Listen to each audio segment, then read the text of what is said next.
ጋዜጠኛ ሶፊ እኔ እንደሚመስለኝ ማለት ነው። እስቲ መጀመሪያ ሰላም ልበላችሁ። ሰላም ሰላም፣ ሰላማችሁ ባላችሁበት ብዝት ይበልልኝ። የምር ጋዜጠኛ ሶፊ በጣም ነው የምር በጣም ነው ያሳዘነኝ። እንዴት ነው ያሳዘነሽ ልትሉ ትችላላችሁ። በቃ መንፈሱ ወርሶታል በነገራችን ላይ ማለት ነው። እና እናትየው እንደዛ እሱ ቃለ ምልልስ ሲያደርጋቸው ለእናቱ ማለት ነው። እናትየው አይታችሁ እንደሆነ እያለቀሱ ነው አግባ እንዲሆን ሲሉ የነበረው። እርግጠኛ ነኝ እናትየው ስለ እሱ የሚያውቁት ነገር አለ። የው እናት ናትና ወጥተው ስለማይናገሩ ልጄ እንዲህ ነው ብላችሁ መቼስ አትናገሩም። የልጃችሁን ጉድ ነው የምትጠብቁት። እና ያው እኔ እሳቸውን ቢሆን ጸበል ወስደዋለሁ ልጄን ማለት ነው። ጸሎት አረጋለሁ፣ መፍትሄ እፈልጋለሁ እሱን ማድንበት። እና አሁን ምን ልላችሁ ፈልጌ ነው፣ እሳቸው ስቅስቅ ብለው ነው የሚያለቅሱት አይታችሁ ከሆነ ማለት ነው። እና ከዚህ በተረፈ ደግሞ ሶፍን ያጋለጠው ልጅ ራሱ ገብረ ሰሎሞን ነው ይባላል። እና እኔ ግን አልመሰለኝም። ለምን እንዳልመሰለኝ ታውቃላችሁ? አንድ ጓደኛ አለኝ ደቡብ አፍሪካ ማለት ነው። እና አለ ሀይ ብሎኝ በቃ የሚያወራው ኢትዮጵያዊ እኮ ነው፣ ደቡብ አፍሪካ ውስጥ ራሱ ሀይ ብሎኝ አለ። የሚልክልኝ ነገር በጣም የሚዘገንን አለ፣ በጣም የሚዘገንን ኢትዮጵያዎች። ከዛ እስቲ ምን እያለን በቃ የሚያወሩት ንግግር ራሱ ኬት እንደሚያመጡት አለ። እግዚአብሔር ምስክሬ ነው። ሰውዬ ስላለ ነው ድምፄን የቀነስኩት። ታሪ ራሴን ማሞኛል። እና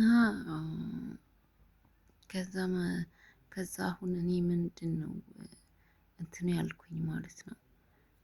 ይሄ ጋዜጠኛ ሶፊ ዘመድ ያስፈልገዋል ማለት ነው።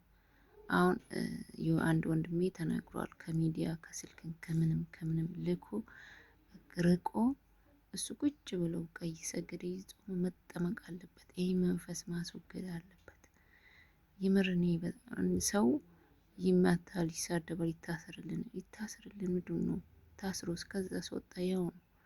ግን መደረግ ያለበት ምንድን ነው? ጸበል በቃ ሂዶ ጸሎት እየተደረገለት እየሰገደ ጸሎት እያደረገ ጸበል እየተጠመቀ መዳን አለበት ነው የምለውና ይህን እኮ የኔ መንፈስ ደግሞ መጀመሪያ አንቺ ዳኝ ይለኛል። እና እግዚአብሔር የተመሰገነ ይሁን። እኔ በእግዚአብሔር ድኛለሁ ማለት ነው። እና ለእያንዳንዳችን ላይ መንፈስ የለም ማለት አንችልም። ለእያንዳንዳችን ላይ መንፈስ አለ። ግን ይሄን ሰውዬ ደግሞ እንዳለ መንፈሱ አግብቶ የራሱ አድርጎታል። ገባችሁ? በቃ እሱ በራሱ አንግል ሁሉም ነገር የሚያደርገው ነገር ትክክል ነው። እንዲደቅም ይመስል 3 ደቂቃ ማውራት ደግሞ እና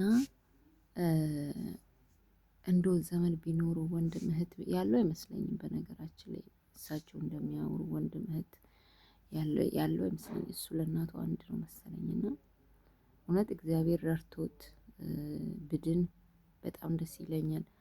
እና የሚገርማችሁ አንድ እኛ ጉሩቤት ነበረ ማለት ነው።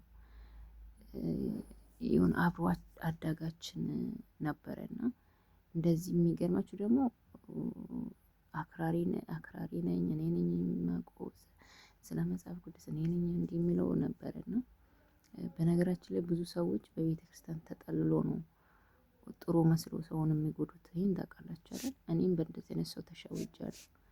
ህይወቴንም ያበላሹት በእንደዚህ አይነት ሰው ነው። ወይኔ ታድዬ በቃ ይሄማ እግዚአብሔርን ያውቃል፣ ይሰግዳል፣ ይጾማል ብዬ ገደል ገባው ማለት ነው። ከእንደዚህ ሰዎች በዚህ አጋጣሚ ጥንቃቄ አድርጉ። ከዛ ምን አለመሰላችሁ አንድ ጓደኛዬ ናት የነገረችኝና ስሙን እንኳን ባልጠቅስላችሁ እንዴት ይዤ እክሌ እኮ ስለ እንደዚህ ነገር በጣም ቆይተዋል እኮ ቢያንስ ከ8 ዓመት በፊት ማለት ነው። እና ስለ ጥፍር ነው የሚያወራው። ወደ ቦሌ አካባቢ ነበር የሚሄደው ማለት ነው ይሄ ልጅ። እና እኛ እንደዚህ ነገር ምንድነው የሚያወራው ብለን ግራ ይገባን ነበር። ይሄ ነገር አልመጣልንም። ከዛ ሁሌ የሚያወራው በቃ በስልክ ተሳስቶ አምልጦ ቡና ሊጠጣ ይመጣል። የጓደኛዬ እናት ቤቴ ጓደኛ ቤት ማለት ተሰብስበን አንዳንዴ እንትን እሱ ግን ይደውልለት የሚያወራው ስልክ በጣም እንትን ነበረ። እኛ አልገባንም ነበር እና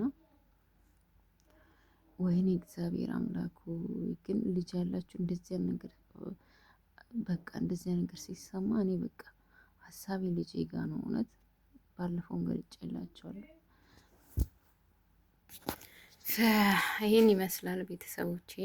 በዚህ አጋጣሚ እንኳን አደረሳችሁ ለክሪስማስ።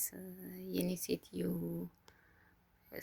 እናት ምናምን እንደዚህ ሲያዘጋጅ ወንድሟ ያው ከዚህ በፊት ነግሬያቸዋለሁ። በእኛ በሙስሊም ሀራም ነው ምናምን አለ ክሪስማስ እንደዚህ ማስቀመጥ ማለት ነው።